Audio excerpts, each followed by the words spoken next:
അപ്പൊ ഇപ്പത്തെ ഓഡിയൻസ് ഇച്ചിരി ഡിഫറെന്റ് ആണല്ലോ. അപ്പൊ അവർക്ക് റൊമാൻസ് ആയാലും ഹൊറർ ആയാലും ത്രില്ലർ ആയാലും എന്തെങ്കിലും ലൈക്ക് കുറച്ചും കൂടി ജെൻസി വൈബ് എലമെന്റ്സ് അങ്ങനെ കുറച്ച് കാര്യങ്ങളൊക്കെ ഉണ്ട്. അപ്പൊ അങ്ങനെ നോക്കുമ്പോൾ നമ്മുടെ മൂവി അല്ലെങ്കിൽ നിങ്ങളുടെ ക്യാരക്ടർ അങ്ങനെ ഒരു രീതിയിൽ വരുന്നുണ്ട് തോന്നുന്നു. എന്റെ ക്യാരക്ടർ എന്റെ ഒരു ജനറേഷനിൽ തന്നെ പെടുന്ന പോലത്തെ ജെൻസി ജനറേഷനിൽ തന്നെ പെടുന്ന പോലത്തെ ഒരു ക്യാരക്ടറാണ്. എലിമെന്റ്സ് എന്ന് പറഞ്ഞ് ചെയ്യാൻ ഒരുപാട് ആഡ് ചെയ്യുന്നത് എനിക്കറിയില്ല. Still I think Gen Z can also enjoy like love stories ആണെങ്കിലും ഫാമിലി സ്റ്റോറീസ് ആണെങ്കിലും ഇറ്റ് നെവർ ഗെറ്റ്സ് ഓൾഡ്. ഇനിയും ഡിഫറെന്റ് പാറ്റേണിൽ ഇത് റീടോൾഡ് ആവുമ്പോൾ ഓൾ ജനറേഷൻസ് വിൽ എൻജോയ് എന്നുള്ളതാണ്. സോ ഹോപ്പ്ഫുള്ളി എനിക്ക് ചെറിയൊരു 5-6 സീൻ മാത്രമേ ഉള്ളൂ. അതുകൊണ്ടൊരു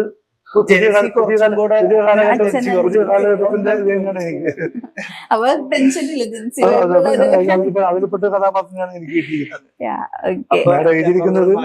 ജെൻസിക്കുള്ള കണ്ടന്റ് കൂടെ അപ്പൊ പ്രശ്നമില്ല, ബാലൻസ് ചെയ്ത് വെക്കണം. ഓക്കെ, ഈ റൊമാൻസ് എന്ന് പറയുന്നത് നമ്മൾ പൊതുവെ പറയാറുണ്ട് എല്ലാവർക്കും എല്ലാം സെറ്റ് ആയിപ്പോലെ. ചിലർക്ക് കോമഡി ആയിരിക്കും, ചിലർക്ക് ത്രില്ലർ ആയിരിക്കും, ചിലർക്ക് റൊമാൻസ് ആയിരിക്കും. അപ്പൊ റൊമാൻറ്റിക് ഹീറോ അല്ലെങ്കിൽ റൊമാൻസ് എന്ന് പറയുന്നത് ഇച്ചിരി ടാസ്ക് ഉള്ള പരിപാടിയല്ലേ, തോന്നിയിട്ടുണ്ടോ? കുറച്ചൊരു ടാസ്ക് ഉണ്ടാവും. കാരണം നമ്മള് ഒറ്റയ്ക്ക് അഭിനയിക്കുന്ന പോലെ അല്ല, വേറൊരു ആർട്ടിസ്റ്റിന്റെ കൂടെ ചിലപ്പോ ക്ലോസ് ആയിട്ടോ അല്ലാണ്ട് പല ഇമോഷൻസിൽ കൂടെ നമ്മൾ അഭിനയിച്ചു പോകേണ്ടി വരും. സോ അതൊരു ചിലപ്പോൾ ഡിഫിക്കൽട്ട് ടാസ്ക് ആയിരിക്കും. പക്ഷെ എനിക്ക് താങ്ക്ഫുള്ളി എനിക്കതങ്ങനെ ഭയങ്കര പ്രശ്നമായിട്ടില്ല. അവിടെ ഞാൻ പിന്നെയും തിരിച്ചു പോകുന്നത് എന്റെ ഇതിന് മുന്നത്തെ ഷോർട്ട് ഫിലിം കരിയറിലേക്കാണ്. അവിടെ എല്ലാവരുമായിട്ടും വർക്ക് ചെയ്ത് ശീലമായതുകൊണ്ട് ഇപ്പൊ എനിക്ക് സിനിമയിൽ വന്നിട്ട് എനിക്ക് ഭയങ്കര പ്രശ്നമായിട്ട് തോന്നുന്നില്ല.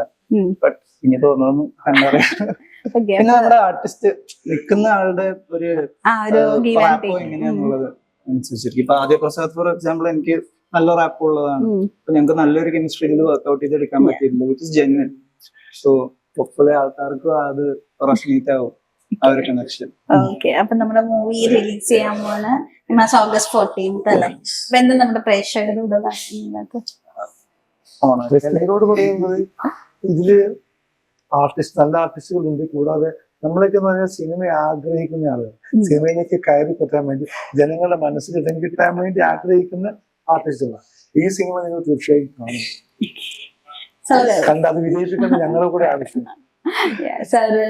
എനിക്ക് ഒരുപാട് വലിയ വലിയ മൂവീസ് വരുന്ന ഒരു ടൈമാണ്, ഫെസ്റ്റിവൽ ടൈമാണ്. സോ നമ്മുടെ ഈ ചെറിയ പടം നിങ്ങൾ മനസ്സിലാക്കുക. ചെറിയെന്ന് പറയാൻ പറ്റില്ല, നമുക്ക് വലിയ പടത്തിന്റെ ക്വാളിറ്റിയാണ് വലിപ്പം ചേർത്തുകൊണ്ടിരിക്കുന്നത്.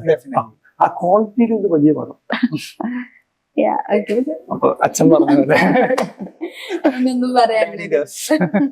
അപ്പോൾ ഈ പറഞ്ഞ പോലെ തന്നെ മൂവി ഹിറ്റാട്ടെ എന്ന് ആശംസിക്കുന്നു. നിങ്ങളും എന്താ പറയാ നല്ല നല്ല ക്യാരക്ടേഴ്സിനെ മുന്നിലെത്തട്ടെ എന്ന് ആശംസിക്കുന്നു. Thank you so much.